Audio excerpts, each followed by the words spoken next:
Hello and welcome to my screencast. Today I will be analyzing and discussing the poem Fever 103 Degrees written by Sylvia Plath. Human suffering, spirituality, and the unique struggles of womanhood. Over time, Sylvia Plath has become known for her brilliant descriptions of complex concepts like these. In this video, I will be introducing Plath and illustrating how her own experiences and struggles are represented through Fever 103 Degrees. I will also be using the knowledge acquired throughout this class to analyze the poem and discuss its structure, theme, tone, and any and all poetic devices used throughout. Sylvia Plath was born on October 27, 1932, in Boston, Massachusetts, to parents Aurelia Schober and Otto Plath. The poet's passion for literature was clear from an early stage of her life, having multiple published poems in regional magazines and newspapers as early as 8 years old. Her first national publication was in the Christian Science Monitor in 1950, the same year as her graduation from high school. Throughout her life, Plath struggled with mental health, namely depression. She was diagnosed with the disorder at 20 years old after her admission to a psychiatric facility following an unsuccessful suicide attempt. This period of her life is further explored throughout her autobiographical novel titled The Bell Jar. 6 years after this, Plath married the poet Ted Hughes after their meeting in London. The couple would later separate in 1962, soon after the birth of their second child. As described throughout her writing during this time, the separation triggered a period of depression, anxiety, and isolation for the poet. Not long after this, on the evening of February 11th, 1963, Plath would commit suicide in the kitchen of her family home. Fever 103 Degrees Introduction. The draft of this poem was written in October of 1962, and is one of the 40 poems that was published in the Ariel collection, which was assembled by her ex-husband, Ted Hughes. According to Plath, the draft of Fever 103 Degrees was written just after their separation, Hughes and Plath, and during a period of poor health for the writer, which inspired the fever concept. The poem itself can be interpreted as one long metaphor, using the physical and mental state of someone experiencing a high fever to create a vivid depiction of spiritual guilt, purity, sin, and transcendence. Structure. The poem itself is made up of 18 three-line stanzas known as tercets. Throughout much of her poetry, including Fever 103 Degrees, Plath uses varied punctuation and enjambment. This structural choice allows Plath to control the poem's pace and rhythm. In this poem, her deliberate use of these features emphasizes the speaker's manic and distorted state of mind. The poem is also considered confessional poetry, a genre that is marked by its autobiographical subject matter and the exploration of taboo topics like mental illness, trauma, and suicide. The poet herself is recognized as one of the major figures in this movement, the confessional poetry movement, that is. The poem is also written in free verse style, meaning that the poem does not have a fixed regular rhyme scheme or meter. This stylistic choice is often used in poetry to accurately mimic natural speaking patterns as opposed to a lyrical pattern. By leaning into these natural speaking patterns, Plath is able to create an organic and detailed narration of the feverish thoughts and perceptions of the speaker throughout this poem. Fever 103 Degrees also features a shifting tone throughout, which I will explain further on the tone slide. I will now read lines 25 through 42, of Fever 103 Degrees. Greasing the bodies of adulterers like Hiroshima ash and eating in the sin, the sin. Darling, all night I have been flickering, off, on, off, on. The sheets grow heavy as a lecher's kiss. 3 days, 3 nights, lemon water, chicken, water, water make me wretch. I am too pure for you or anyone. Your body hurts me as the world hurts God.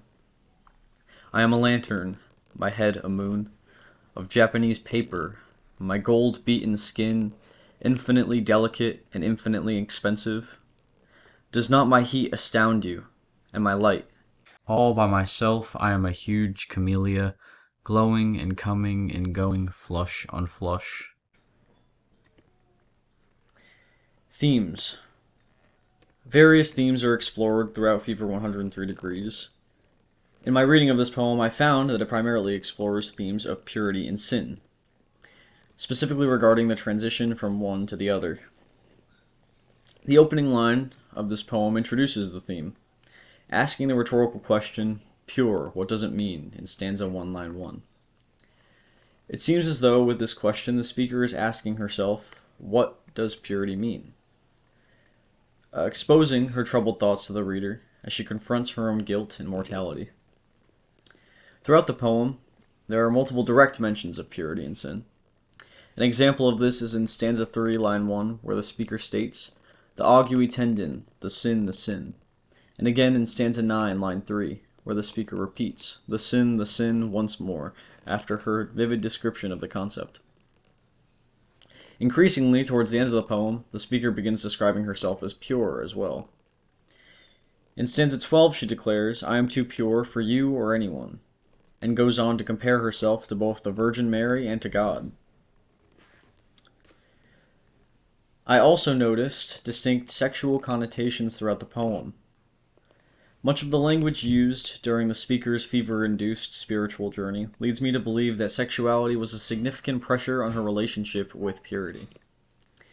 This is clear when the speaker describes herself as glowing and coming and going, flush on flush, in stanza 15, line 3, and also when she uses the simile heavy as a lecher's kiss in stanza 10, line 3, with lecher meaning debaucher or sexual deviant.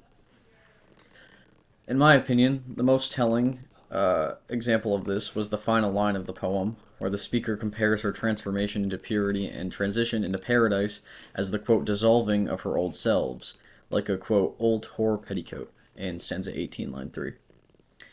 By using this language, lecher and whore, the speaker reveals her own experience of sexuality to the reader, perhaps as something that is inherently shameful or impure.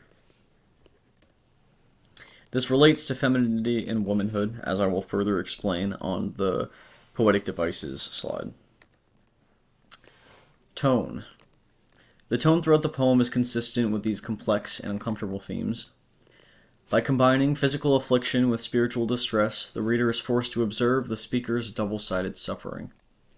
This is the case primarily through the first half of the poem, especially in the speaker's repeated mentions of death, suffering, and general discomfort. Some examples of this are in her illustration of a symbolic, quote, smoke that, quote, chokes the aged and the meek, in stanza 6, line 2. And also in her reference to Hiroshima, in line 2 of stanza 9, and description of orchids as, quote, ghastly and, quote, hanging, in stanza 7, lines 2 through 3. These descriptions create an atmosphere that is heavy with death and suffering, something that encourages the reader to draw similar conclusions about what the speaker herself is initially experiencing. The exception to this is towards the end of the poem, where the tone shifts from dark and agonizing to something more hopeful. A stark contrast to the language from the beginning of the poem, the speaker begins using more whimsical imagery like roses, kisses, and cherubim. She describes the feeling of floating and illustrates her perceived ascension into paradise. Without Plath's expert use of poetic devices throughout Fever 103 Degrees, the poem would certainly not be as evocative or powerful as it is today. As stated in my introduction of the poem, Fever 103 Degrees can be interpreted as one continuous metaphor, using the speaker's fever-induced cognitive distortions to emphasize the abstract nature of spiritual guilt and the despair that comes with it. Aside from this, there are various other metaphors used throughout the poem, specifically when the speaker is describing herself. Such is the case when the speaker metaphorically describes herself as, quote, a lantern, her head a moon with gold skin made of Japanese paper, in stanza 12 and 13, lines 3 and 2. And once more, when she states, I am pure acetylene, in stanza 16, line 1, which is a colorless, highly flammable gas. Plath's use of these striking metaphors is especially effective in portraying such an abstract concept as the speaker's perception of herself. When the speaker describes herself as gold with skin of paper, the reader is made to draw conclusions about the speaker's self-image in that moment. Perhaps then she feels fragile like paper, expensive like gold, and destructive like fire. The same goes for Plath's use of simile. These are some examples of metaphors in lines 25 through 42. The same goes for Plath's use of simile throughout the poem. The example that stood out to me most when reading was line 2 through 3 of the 12th stanza, when the speaker states, "Your body hurts me as the world hurts God." In my opinion, the simile was especially revealing when it came to the transition of the speaker's perspective and self-image, as well as her final conclusion on what it means to be, quote, pure. In this, the speaker implies that she must not be touched by the, quote, body of another, lest it will hurt her or stain her newfound state of purity. By comparing herself to God, the speaker is stepping away from her previous references to hellfire and sin, now suggesting that she has become pure and cleansed from the corrupt ways of her past. And then I highlighted here some of these similes. Plath's choice of allusions throughout this poem especially reveal the piece's religious significance, and also represent a distinct transition of thought from the speaker. And although there are many allusions, the first direct use is Plath's reference to Cerberus, which is the three-headed hellhound from Greek and Roman mythology. On the second stanza, this reference reinforces the overarching theme of sin and represents the speaker's initial spiritual guilt and perception of herself as someone who is corrupt, condemned to hell by her own sinful ways, specifically in the beginning of the poem. Another direct allusion is used in lines 2 through 3 of the 4th stanza, where the speaker states, quote, "The low smokes roll from me like Isidora's scarves." This is a reference to the dancer Isadora Duncan, who was killed in an unexpected motor vehicle accident where her scarf was caught in the wheel of a convertible, fatally breaking her neck. This allusion reinforces the lingering theme of death and tragedy throughout the poem. I also feel it introduces the idea of the tragic feminine. The speaker feels as though she, like Isadora Duncan, is doomed to perish in a way that is uniquely female, quote, betrayed by the body that was thrust upon her, destroyed by the patriarchal systems that declare her value as a person as something measurable, determined by how, quote, pure the world perceives her to be. And these are some examples of allusion. Hiroshima Ash being to the nuclear bombing, 3 Days, 3 Nights being to Jesus' resurrection, and God being to Christian God, I'm assuming. These also, and the last 3 poetic devices mentioned, have examples of imagery within them. And then symbolism.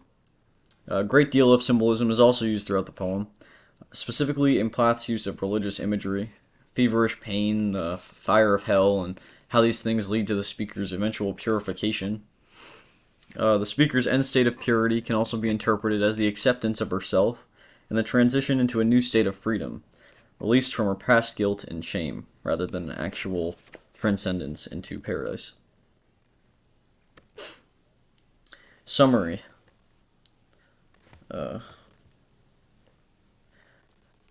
Using her own relationship and struggle with spirituality and womanhood, Plath creates a vivid and powerful illustration of the interconnectedness of these concepts in Fever 103 Degrees.